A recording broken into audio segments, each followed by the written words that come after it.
1,400 children remembered 1,400 Jewish people that died in concentration camps and that used to live in the area of the school. All started here. 25 names, 25 bricks. The district of Schöneberg published a book with 6,029 names of Jewish people, and I copied it and gave it to the children. And so they looked up the names and they said, hey, it's the same name like mine. Or hey, it's his birthday, it's the same birthday as I have. Or he lived in my house or in my street.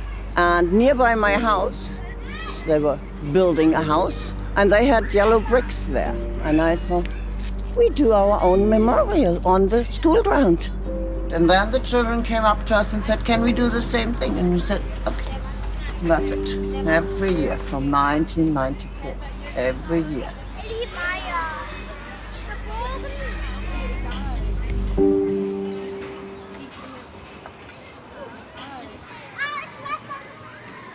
My brick should be around this area somewhere.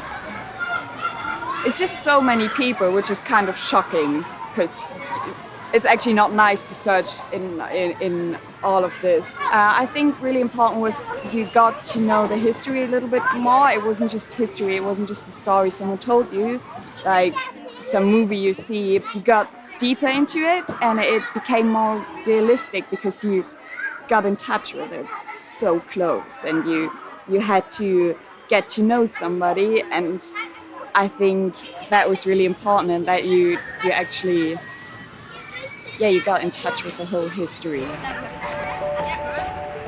We actually went to the main hall and there's this huge pile of cards where you can see all the names. And I saw her name and I wrote it down immediately. And I went to my teacher and I was like very proudly saying, yes, I'm choosing Hulda Heller because she lived in my house. After that, everybody tries to find out as much as possible about the person, where they lived, how they lived. They had family. Sometimes, like in my case, there's nothing. There's basically just 2 dates and a name, and you have to kind of imagine the rest.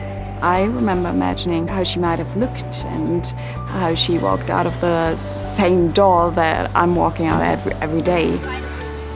Oh, here she is. That's oh, that's really nice. And she's right next to another lily. There are so many stories around this wall. I have one story of Mustafa was a Lebanese child, and he said, I don't do that. And I said, why not? And he said, the Israel people are in war with us, and I don't do it. And I said, okay, fine. And the next day we had an eyewitness here. Sarah Bialas talked about her life and her experiences in the concentration camp.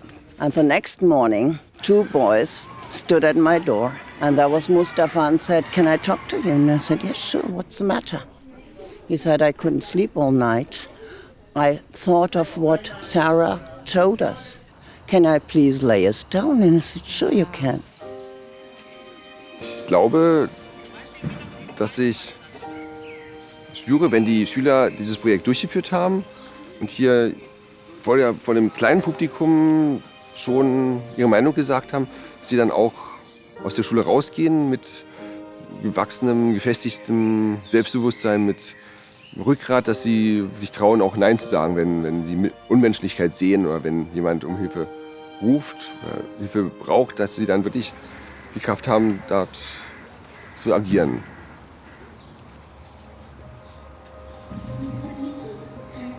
You don't only understand the whole concept, but you understand how you can apply this concept to the present, to what is happening nowadays. So this is why the whole project is kind of in this present tense.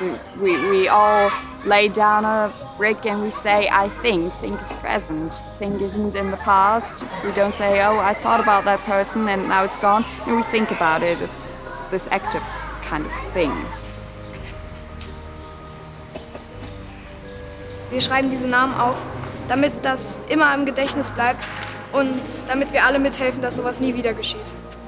Auf der Suche denkt man so, ach, jetzt habe ich was. Aber irgendwie, wenn man umdenkt, dann ist es so komisch. Hier hat mal jemand gelebt und der wurde wegtransportiert und ermordet. Wenn man diese Zeit nicht noch einmal erleben will, muss man einfach zusammenhalten mit mehreren Leuten. Auch wenn man sie gar nicht kennt, muss man einfach mit denen kämpfen, also dass man einfach nicht mehr diese Zeit erlebt, weil niemand will wirklich so eine Zeit. Und wenn, dann muss man dagegen kämpfen und sagen, nein, wir wollen so eine Zeit nicht mehr haben. Manchmal muss man mutig sein, um das Gute zu beschützen und manchmal kostet es das eigene Leben, aber vielleicht rettet man damit eine ganze Welt.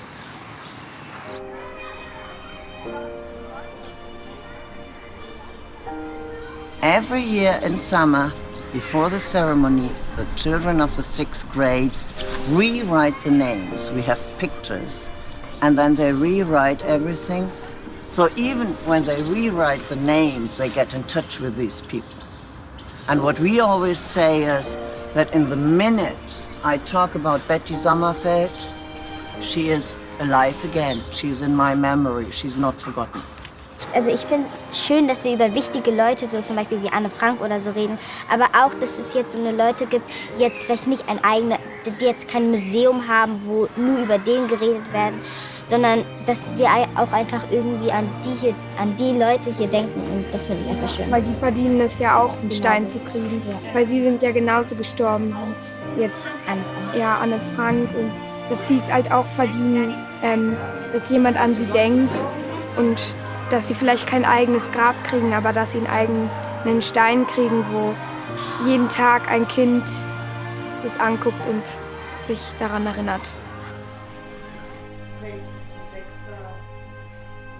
The whole project was a way of being given tools by teachers and using them. It showed me how to find those triggers in me and suddenly understanding that there is a whole world where very terrible things are happening and we should actually do something about it.